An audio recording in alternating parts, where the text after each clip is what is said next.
The vast expanse of Nevada's Badlands stretches endlessly to the horizon.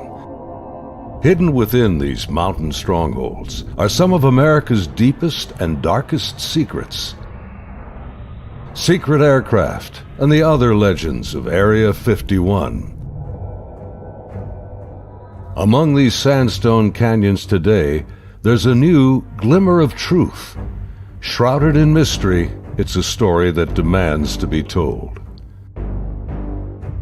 These are the witnesses of one of America's most unusual UFO encounters in history. Navy veterans and a band of brothers that want you to know that what they witnessed is real. This is their story. Petty Officer Jason Turner served aboard the USS Princeton in 2004. His personal conviction for democracy and patriotism guides him in his search for the truth. This is an actual event that happened, and I witnessed it. Aviation tech Patrick Hughes, a USS Nimitz veteran, he speaks for his shipmates who choose to remain silent. I'm one of those who has to see to believe, and obviously I've seen the evidence of this, so it exists.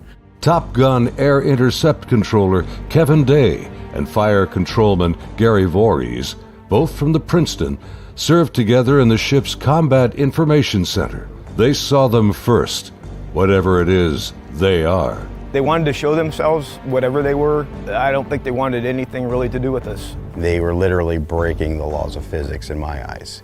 These sailors are here for truth and vindication, and their story goes back over a decade to a time and place that marked a departure for all of them, both in their Navy careers, but also in their knowledge of the limits of man's technological understanding of our world.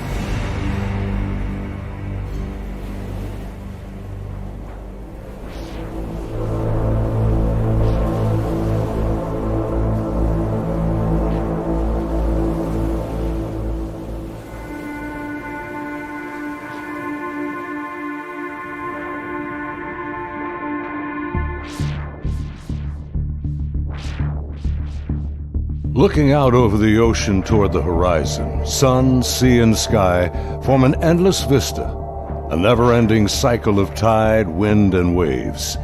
Here, far from shore, strange events have unfolded.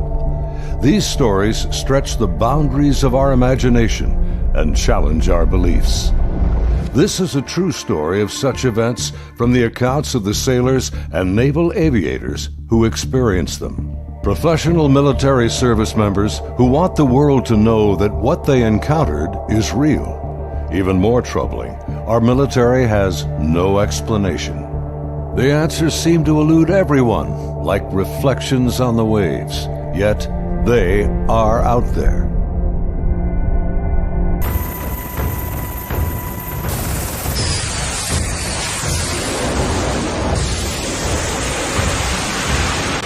November 10th, 2004. 90 miles southwest of San Diego, California, in the Naval Operations Area, the Nimitz Carrier Strike Group and her complement of warships and the aircraft of Air Wing 11 are conducting a routine 2-week training exercise. Nearby, the guided missile cruiser USS Princeton has been tracking unknown aircraft that appear and disappear from her sophisticated Aegis radar screens. The Spy 1 Bravo radar is one of the most advanced sensors ever deployed.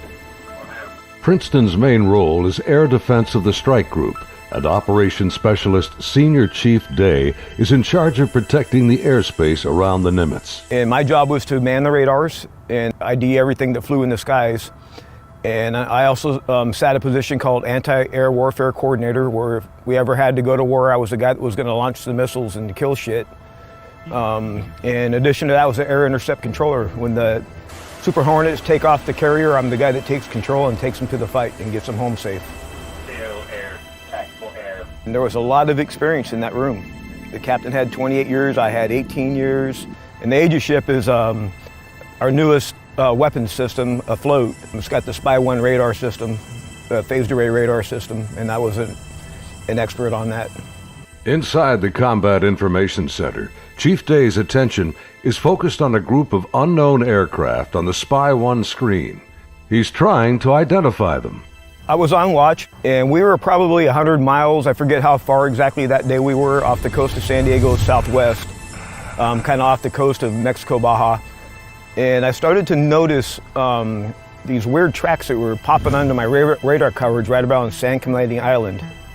And the reason why I say they were weird, because they were appearing in groups of 5 to 10 at a time, and they were pretty closely spaced to each other, and they were 28,000 feet going 100 knots tracking south.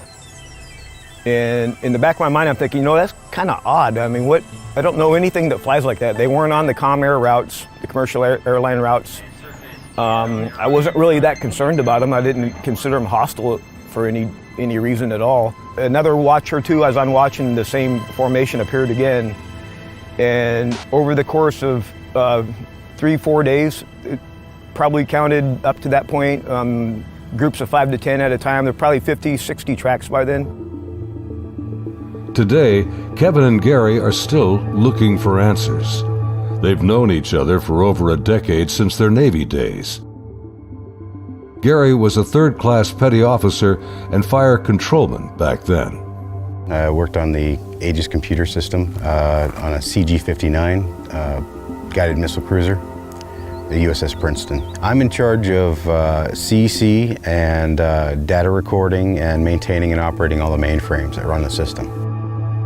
They're both becoming increasingly frustrated in their attempts to ID the strange aerial objects, which have no transponders and fit no known flight profiles. The guys that work on the Spy 1 Bravo radar, they had come across and said they needed to take the system down for recalibration because they were getting clutter or ghost tracks, and they needed to recalibrate to get rid of them. Then once they did finish all that recalibration, bring it back up, the tracks didn't disappear. They were still there, but they were actually sharper and clearer. They were doing diagnostic tests on everything we had to make sure it was not a system malfunction. And it turned out that it wasn't. These were actually real objects. I had the highest spy track quality possible on these contacts. In this situation, I actually started recording on all 4 tapes at the same time. That way, it was a one continuous loop, and I was just replacing them as they were, becoming full. We failed utterly to identify these things. It didn't meet any of the parameters for anything that was known. In some cases, they seemed to descend from space and then suddenly plunge to near sea level in seconds. Coupled with the unidentified nature of the craft and lack of clearance, these extreme flight observations are very troubling to the crew assigned to protect the carrier group from aerial threats. Sunday, November 14th, morning. The Nimitz deck crew is busy launching FA-18F Super Hornets, helicopters, and E-2 Hawkeye early warning planes. The mission? Simulated air defense, or ADEX training over the Pacific. The winds are calm, the skies are clear, a near perfect day for flying.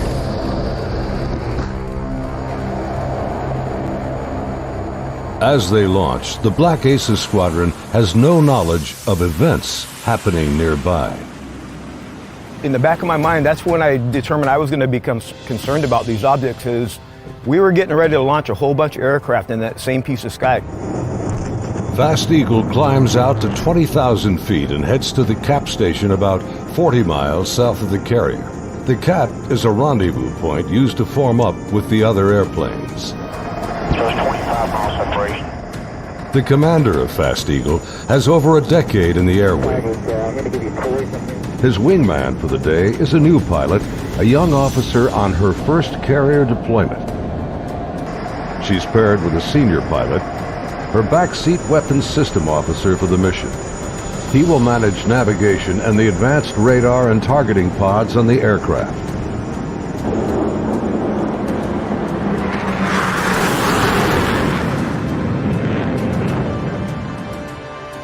Overhead, an E-2 Hawkeye from the Wallbanger Squadron is on station directing the aircraft. Banger provides eye-in-the-sky command and control during carrier flight operations. Back in the Combat Information Center on Princeton, the mysterious objects are back. And today is the first time Senior Chief Day has jets in the air that can intercept the mysterious aircraft. Seeing these contacts, Captain Smith orders me to intercept one of them. So I went back to the console. I picked the closest one that was to us, and I had intended to let the Hawkeye do the intercept because they already had control. It was just easier. Day briefs the captain, and they agree to send the Hornets.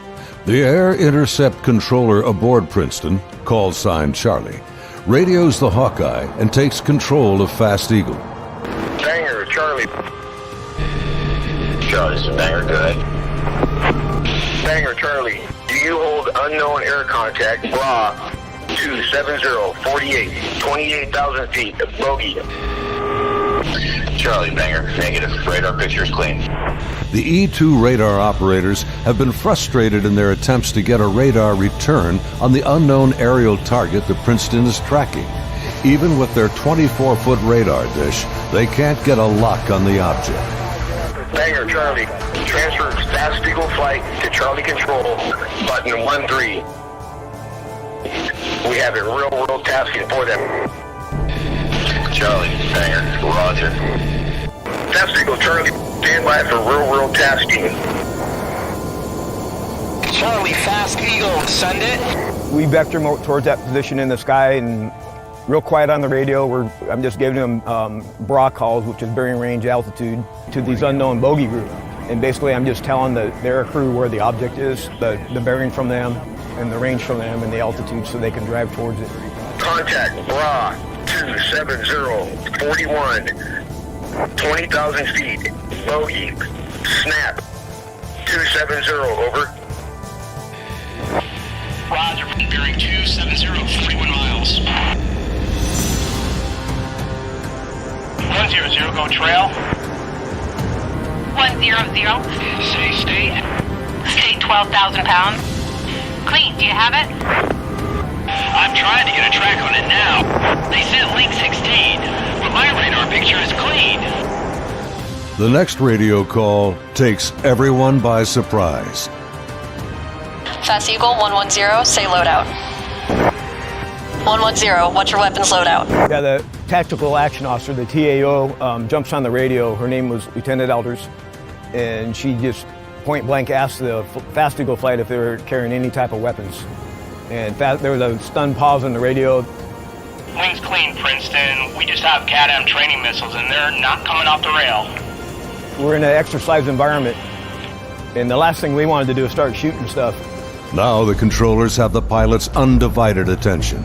Normally, the squadron doesn't carry live ordnance when training. What do you guys think that was about? What, about the loadout? I have no idea. Maybe it's drug runners or something. Yeah, it could be. Or a lost assassin out of SoCal. I don't like this. Fast Eagle, Charlie, contact bra 16034, 8,000 feet, bogey.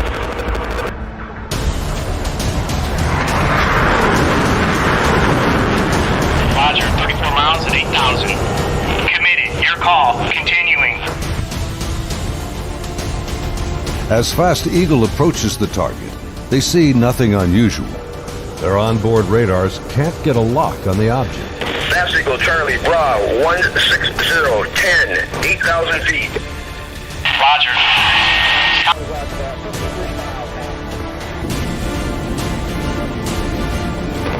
Fast Eagle, Charlie, merge plot. Basically what the merge plot means on the radar, you got two objects in the same vertical piece of sky, so when I'm looking at the 2D display, it looks like a one radar blob now. Confirm the object appears stationary. I had it at 17.7. Showing, again, basically no airspeed on it. Hey, you guys seeing us? What is that?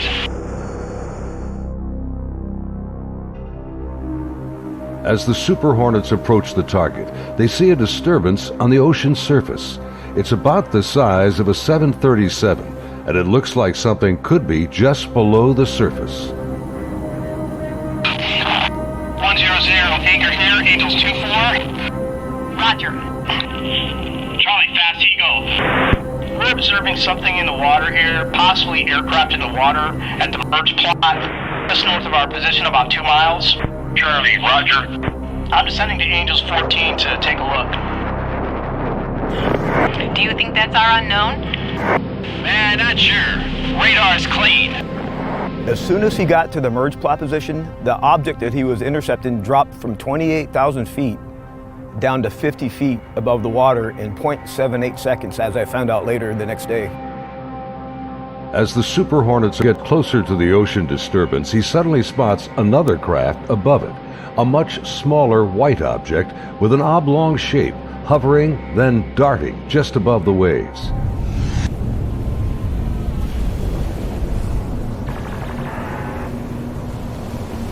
The object is moving around erratically, seemingly focused on the white water.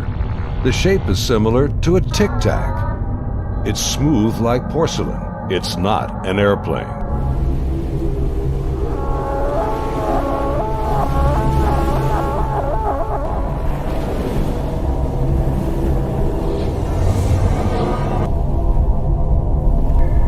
Suddenly, the object begins to rise into the air.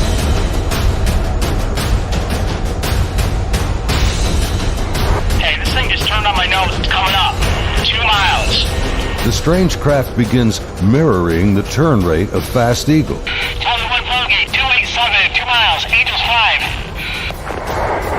5. The object is now at his 3 o'clock position as he continues to turn with it. He's turning hard at 3,000 meters. We had the external communications in the speaker in combat so everyone could listen to it. And the next thing I hear in the radio going, oh my God, I'm engaged, I'm engaged. 1,000 meters, he's southwest, Angels 8.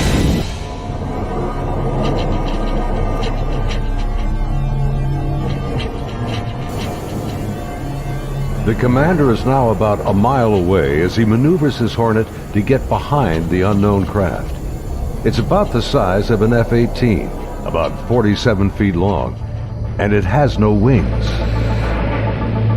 As the dogfight unfolds, he quickly turns and dives to bring his jet's nose ahead of the object to close the distance.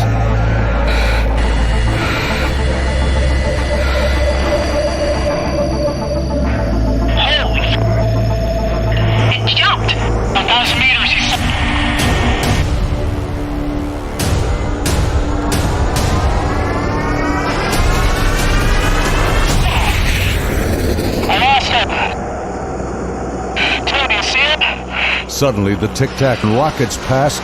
It's gone beyond the horizon in the blink of an eye. I saw it go 137. No tally. That didn't just happen. Say again. Fast Eagle Charlie, sir, you're not going to believe this, but the bogey group is now back at your cap station.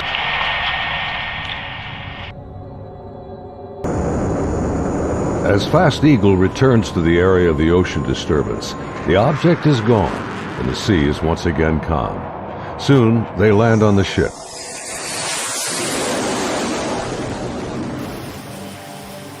Back on board Banger, the flight crew has been listening to the radio transmissions from Fast Eagle. The crew has been tracking the intercepts on their advanced display systems called the CEC. One of the radar operators, who wishes to remain anonymous, describes hearing the fear in the pilots' voices, and he knows this is no drill. I had a good friend who flew on the Hawkeyes. We've been calling him Roger to protect his identity because he didn't want to come forward at this time, but he wanted to contribute to the story to verify that it actually happened. So there were 5 people in the airplane. Roger would have been sitting in the radar officer seat, which is towards the back middle of the plane. To the side of each one of them or behind them, depending how the chair's rotating, is a window. Suddenly, his attention is drawn to something outside the Hawkeye. He and the entire crew watch in disbelief as a Tic Tac object suddenly forms up on their E2 and then just as quickly shoots away from sight. The crew is left in disbelief.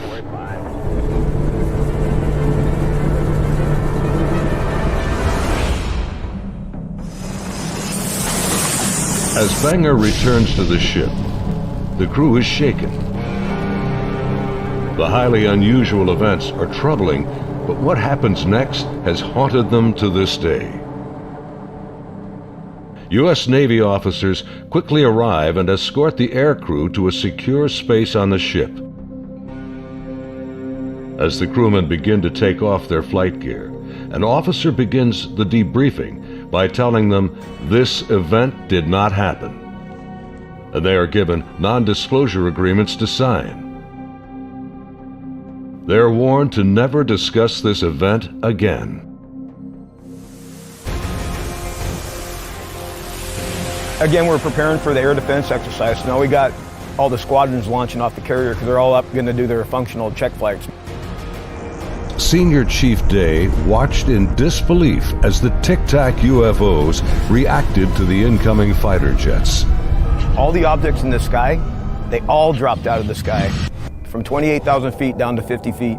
Based on the Spy 1 Bravo radar system, the object descended at over 24,000 miles an hour. It was unbelievable because normally what would happen if a normal aircraft did that? First of all, it would fly apart. It wouldn't be able to withstand the G-forces, and there would be multiple sonic booms. It would be boom, boom, boom, boom, boom, boom, boom, boom, boom, and this did not make any sonic booms.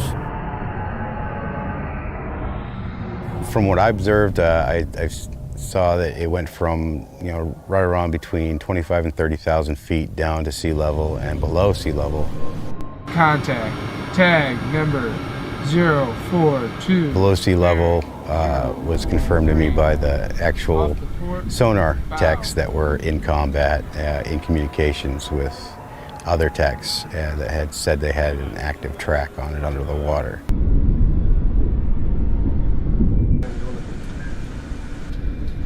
They're talking with their sonar guys on the sub that was with us, and I mean, I was told directly that it did go underwater. It went from being in the air to underwater. From what they were saying, it was averaging about 500 knots under the water.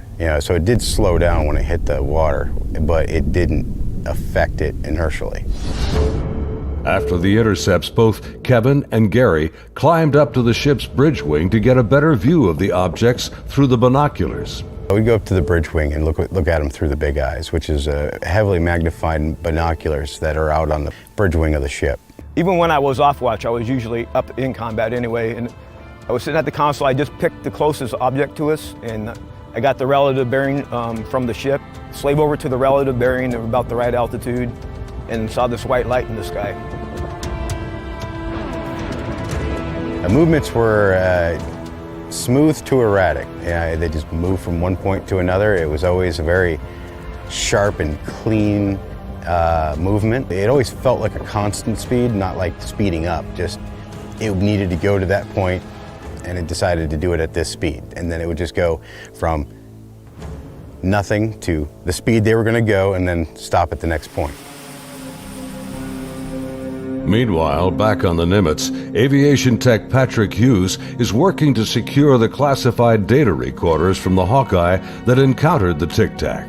We pull out their hard drives. We call them RMCs. We call them bricks because they physically heavy like a brick. But they contain the software to run the airplane. And they also record a lot of the data that the aircrew sees during the flight. So we take the removable stuff, we take it out, we go downstairs, back to our shop. Patrick's job involves tracking the chain of custody of the hard drives. Then we open up the safe, put them in the safe. We've got tracking sheets so we know what RMCs are on what airplane. We know who signed them out, who put them in the airplane, who took them out of the airplane. As he gets ready to wrap up the mission, there's a knock on the door. Our commanding officer's there, two other guys in flight suits, so I'm assuming were Air Force officers, because pretty sure that's the insignia they had on. But they were not on the ship earlier. I did not see them come on the ship, so I'm not sure how they got there. But the skipper basically said, I need the bricks off the flight. We opened the safe, we put them in the bags. He took them, he took his two anonymous officers and left. The officers, with the classified hard drives in hand, soon board an HS-60 Seahawk helicopter and leave Nimitz.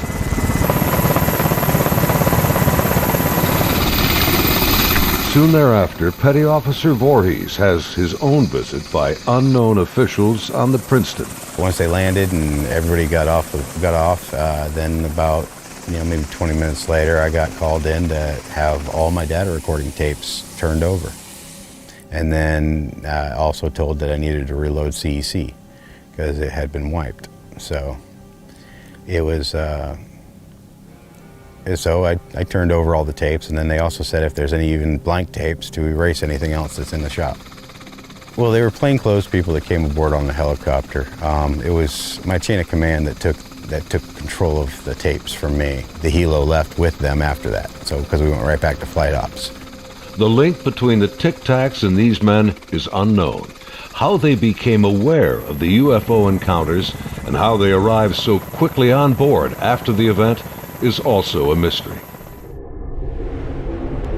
The video you are now watching is the actual gun camera FLIR footage of the Tic Tac taken by a later flight. This is the first video ever released by the U.S. government showing military planes engaging UFOs. The advanced targeting pod, known as ATFLIR, works in both TV mode and infrared mode. The film reveals no control surfaces, no exhaust plume, a uniform heat signature, and no visible means of propulsion.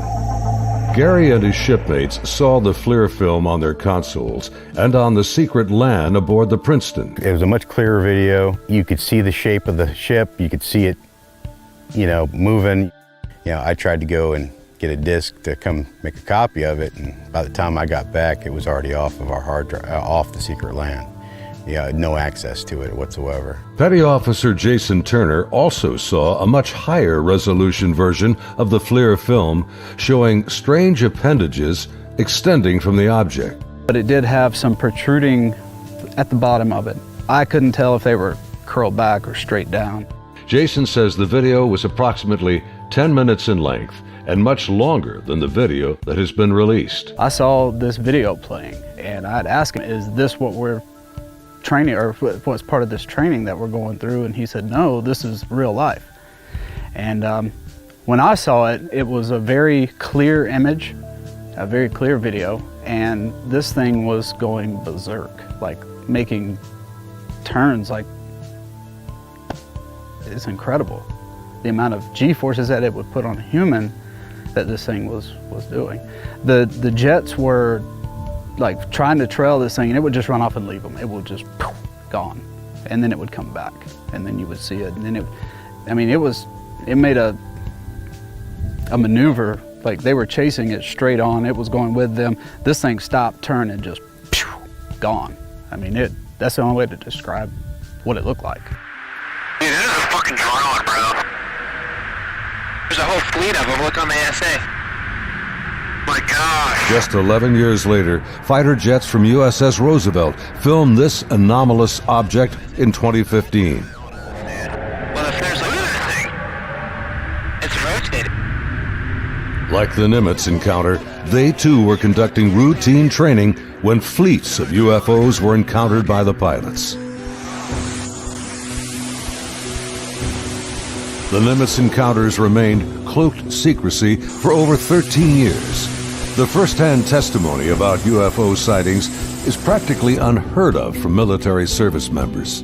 Thanks to the brave and honest accounts of the sailors and naval aviators who have come forward to relate their experiences, and of the remarkable videos they filmed that day, the silence has been broken. I dealt with this all on my own for many, many years, and it was not a very pleasant journey to go through, because no one really believes you. But now things have changed, and anyone out there that's struggling with this and wants to reach out, there is now a group that you can reach out to and get help and support and vindication. It's honestly been a little relieving to be able to actually talk about it and how important that event really was, and not just keep blowing it off. There's people out here that really need to know and want to know, and you have the support of me and Kevin and my other shipmates that have come forward and decided to talk about it. My role is to describe the story and convince people that yes, this event really happened and these objects were really real, but what they are, I have no idea. It is something. I want to know what it is.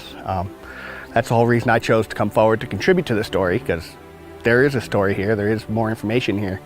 And the more of us that talk about it, the better chance of the full story coming together.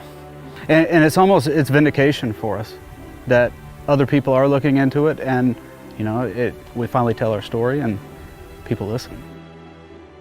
If you need to get a hold of us or would like to talk to any of us, Kevin, me, or any of the other guys that have come forward, there'll be an email address at the end of this video that you can contact them and they can get a hold of us.